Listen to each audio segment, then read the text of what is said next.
When we look at China, it has progressed a lot.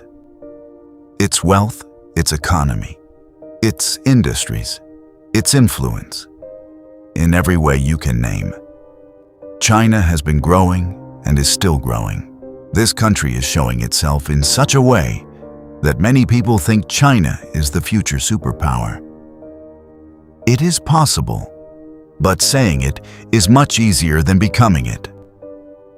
Let's go and look at China's weaknesses and leave the judgment to you.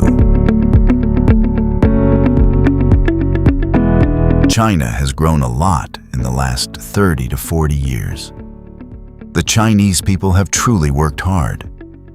But one of the biggest weaknesses of this country is its government, which has helped the country rise but has not addressed the weaknesses.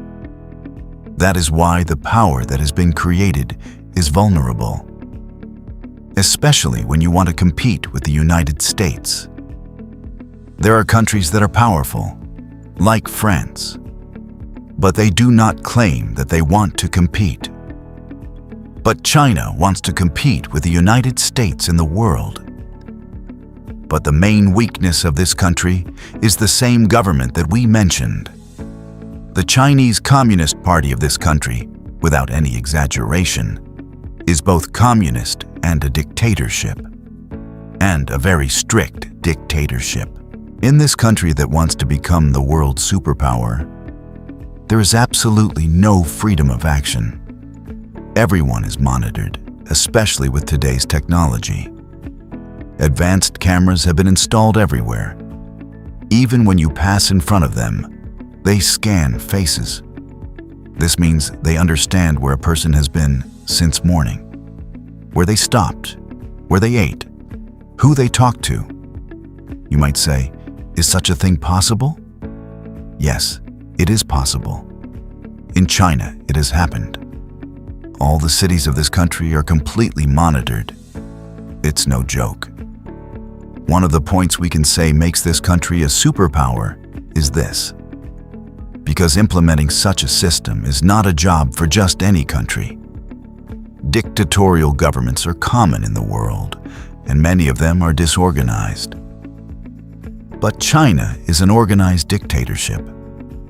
People who can grow in China are those loyal to the CCP. No outside influence can enter. Why? Because they know everyone. From day one, a person is under surveillance, and they fully understand what kind of person he is. If you pull out the file of a Chinese person, you can even understand what food they like. Since the internet arrived, this task has become easier. And even easier because China's internet is national. Imagine I am a Chinese person. In the morning, when I want to leave the house because the weather is cold, I put on a ski mask. Do you think the cameras won't recognize you? They fully recognize you. And if they can't identify you, the mobile phone in your pocket shows exactly. People who can rise in China and reach positions like Jack Ma not only have to be CCP members, but also loyal. All the surveillance done on them must be clean. If you have seen the video of Jack Ma, the founder of Alibaba, you see that in the end of his speech, he says just one minor word about the CCP. But they told him, "Go sit at home." When they say "go sit at home," what does it mean? It means he can no longer give speeches, nor can he visit anywhere.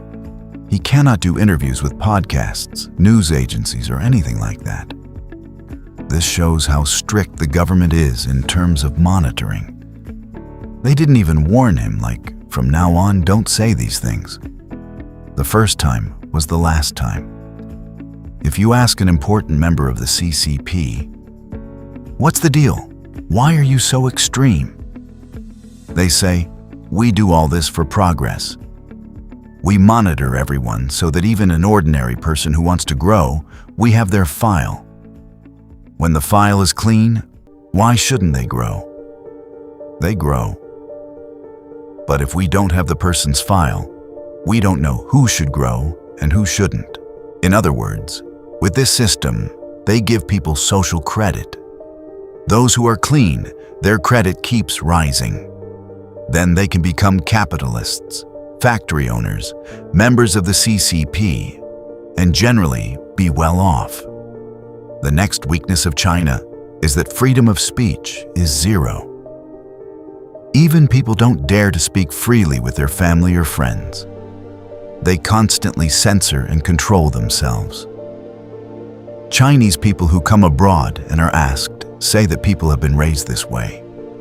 Even if you say in the morning that everything is free and you can say whatever you want, people still say it's not right.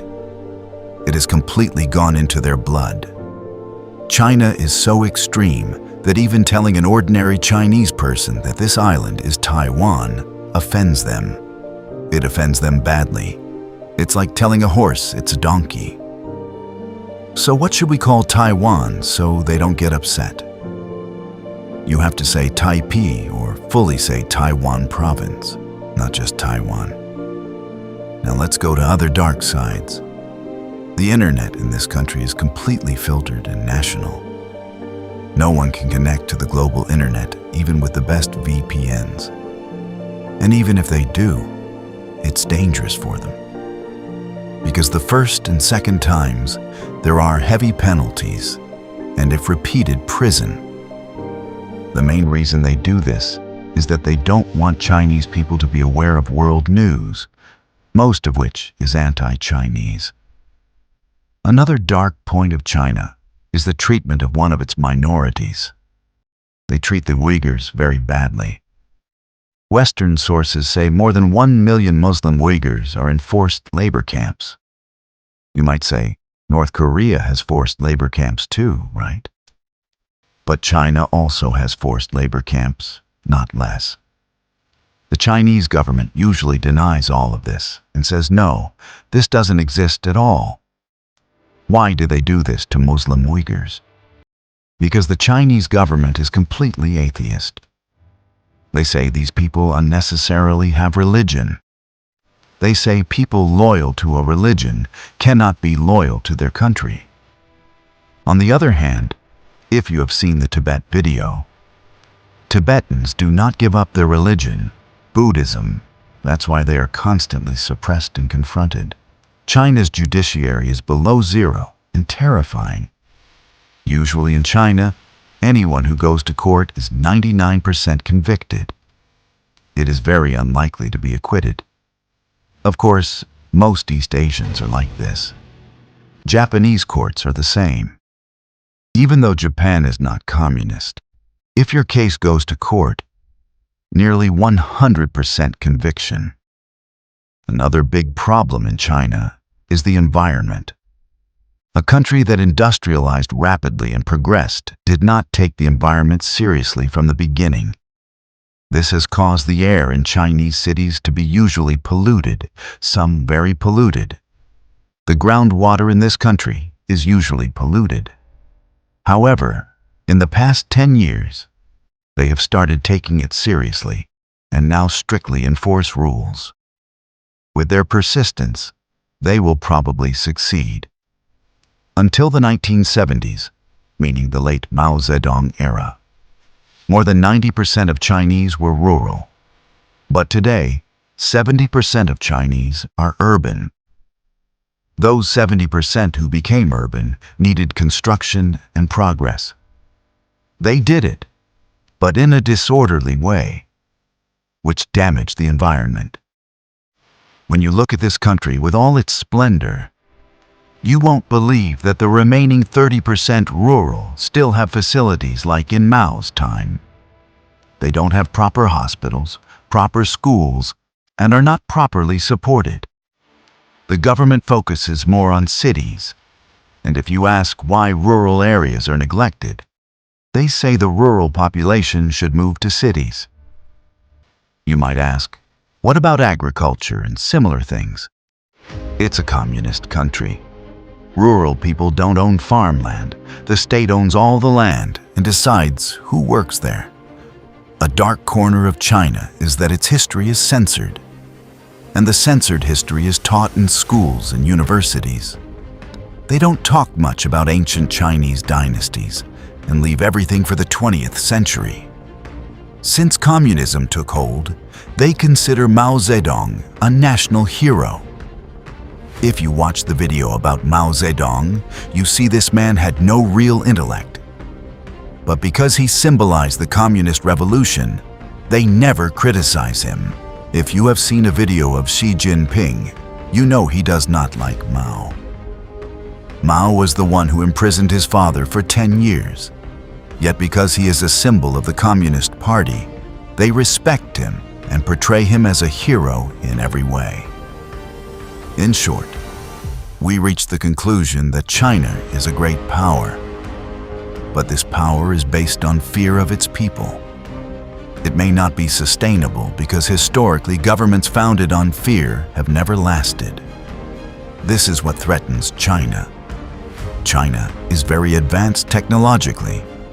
Economically, it is the second in the world. Culturally and historically, it is one of the oldest countries. But as we said, its government is oppressive. It does not tolerate opposition at all and controls everything strictly. So freedom in this country is perhaps close to zero. Interestingly, even Western experts say that in more than 2,000 years of Chinese history, this is the best government China has ever had. Because when we look at 23,000 years of Chinese history, people were either starving in civil war or attacked by the North. These disasters repeated like a cycle throughout history. But the current government has at least provided some stability. This is the opinion of experts, both Western and Eastern. Some Chinese secretly say that although our government is very strict and dictatorial, at least there is no civil war and we don't die from hunger anymore. This is something that has always accompanied us throughout history. If you have seen the video about the deadliest civil war, you will get familiar with the biggest civil war in history, the deadliest after World War II. And this is just one of China's civil wars. 1.4 billion population. This population is truly a challenge for a country, whether it is India or China. But in the end, the Chinese managed to pull themselves out of trouble, while Indians not only didn't, but also let it drift away.